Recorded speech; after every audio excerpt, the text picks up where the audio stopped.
Hello everyone, তোমরা সবাই কেমন আছো? আশা করি তোমরা সবাই খুব ভালো আছো। আমিও খুব ভালো আছি। তোমরা তো সবাই ভালো করেই জানো এখন ডিএলএড কোর্সটা কতটা কড়াকড়ি হয়েছে। সেই জন্যে তোমাদের সারা বছর ধরেই কিন্তু পড়াশোনা চালিয়ে যেতে হবে। তোমাদের পরীক্ষার কিন্তু আর তেমন দেরি নেই। সেই জন্যে তোমরা এখন থেকেই সিরিয়াসলি পড়া শুরু করো। আজকে আমি তোমাদের চাইল্ড স্টাডিজ যে বিষয়টা আছে সেই বিষয়ের ওপর 7 নম্বরের ও 16 নম্বরের কিছু গুরুত্বপূর্ণ প্রশ্ন আমি দিয়ে দেব। সেইগুলো তোমরা যদি পড়ো তোমরা 100% কমন পেয়ে যাবে। তো চলো আর দেরি না করে শুরু করা যাক। আগে 16 নম্বরের ইম্পর্টেন্ট যে কোশ্চেনগুলো আছে সেগুলো বলে নিই। প্রথমেই হচ্ছে পেঁয়াজের জ্ঞানমূলক বিকাশ তত্ত্বটি আলোচনা করুন। এই তত্ত্বের শিক্ষামূলক তাৎপর্য লিখুন। এটা খুবই গুরুত্বপূর্ণ। 2 নম্বর প্রশ্নটি হচ্ছে ভাইগটস্কির সামাজিক সাংস্কৃতিক তত্ত্বটি ব্যাখ্যা করুন। জেডপিডি অর্থাৎ জোন অফ প্রক্সিমাল ডেভেলপমেন্ট এবং স্ক্যাফোল্ডিং বলতে কী বোঝেন?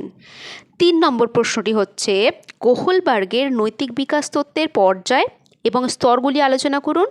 শ্রেণীকক্ষে এর উপযোগিতা কী? 4 নম্বর প্রশ্নটি হল এরিকসনের মনোসামাজিক বিকাশ তত্ত্বের 8টি পর্যায় সংক্ষেপে আলোচনা করুন। প্রাথমিক শিক্ষার ক্ষেত্রে এর গুরুত্ব লিখুন। 5 নম্বর প্রশ্নটি হচ্ছে বিকাশ অর্থাৎ ডেভেলপমেন্ট ও বৃদ্ধি অর্থাৎ গ্রোথের মধ্যে পার্থক্য নির্দেশ করুন। শিশুর বিকাশের সাধারণ নীতিগুলি বিস্তারিত আলোচনা করুন। এরপর আমি 7 ও 16 মার্কসের কিছু মিক্স প্রশ্ন দিচ্ছি।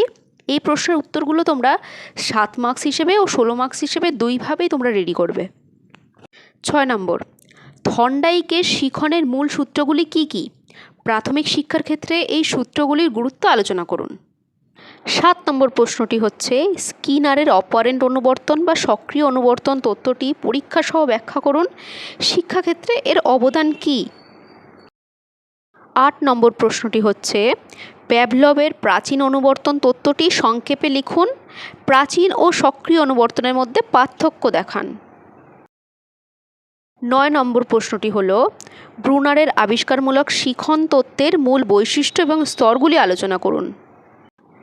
এবার বলবো 7 নম্বরের জন্যে কোনগুলো পড়তে হবে। 10 নম্বর প্রশ্নটি হল অন্তর্ভুক্তিমূলক শিক্ষা বলতে কী বোঝেন? সাধারণ বিদ্যালয়ে ব্যাহত বা বিশেষ ক্ষমতাসম্পন্ন শিশুদের জন্যে কী ধরনের শিখন কৌশলের প্রয়োজন? 11 নম্বর প্রশ্নটি হল সৃজনশীলতা অর্থাৎ ক্রিয়েটিভিটি বলতে কী বোঝায়?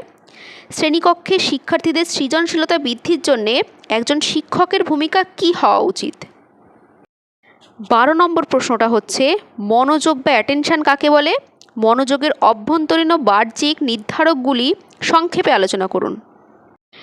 13 নম্বর প্রশ্নটি হল স্মৃতি অর্থাৎ মেমোরি ও বিস্মৃতি অর্থাৎ ফরগেটিং বলতে কী বোঝেন? শিক্ষার্থীদের স্মৃতিশক্তি বাড়ানোর জন্য শিক্ষক হিসেবে আপনি কি কি কৌশল অবলম্বন করবেন? 14 নম্বর প্রশ্নটি হচ্ছে ব্যক্তিত্ব অর্থাৎ পার্সোনালিটি কাকে বলে? শিশুর ব্যক্তিত্ব গঠনে বংশগতি অর্থাৎ হেরিডিটি ও পরিবেশের অর্থাৎ এনভায়রনমেন্টের ভূমিকা আলোচনা করুন। 15 নম্বর প্রশ্নটা হচ্ছে প্রাক্ষোভিক বিকাশ অর্থাৎ ইমোশনাল ডেভেলপমেন্ট বলতে কী বোঝেন? প্রাথমিক স্তরে শিশুদের প্রাক্ষোভিক নিয়ন্ত্রণ শেখানোর ক্ষেত্রে শিক্ষকের ভূমিকা আলোচনা করুন। এই যে 15টা প্রশ্ন তোমাদের দিলাম এগুলো সবকটাই খুবই গুরুত্বপূর্ণ। তো তোমরা এগুলো সবকটাই ভালোভাবে পড়বে, ভালো করে রেডি করবে।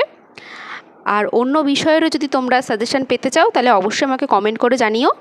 আজকের ভিডিওটা এতটুকুই। ভিডিওটা যদি ভালো লেগে থাকে তো একটা লাইক করে দিও আর আমার চ্যানেলটা সাবস্ক্রাইব করে দিও আর তোমাদের বন্ধুদের সাথে শেয়ার করতে ভুলো না। ধন্যবাদ।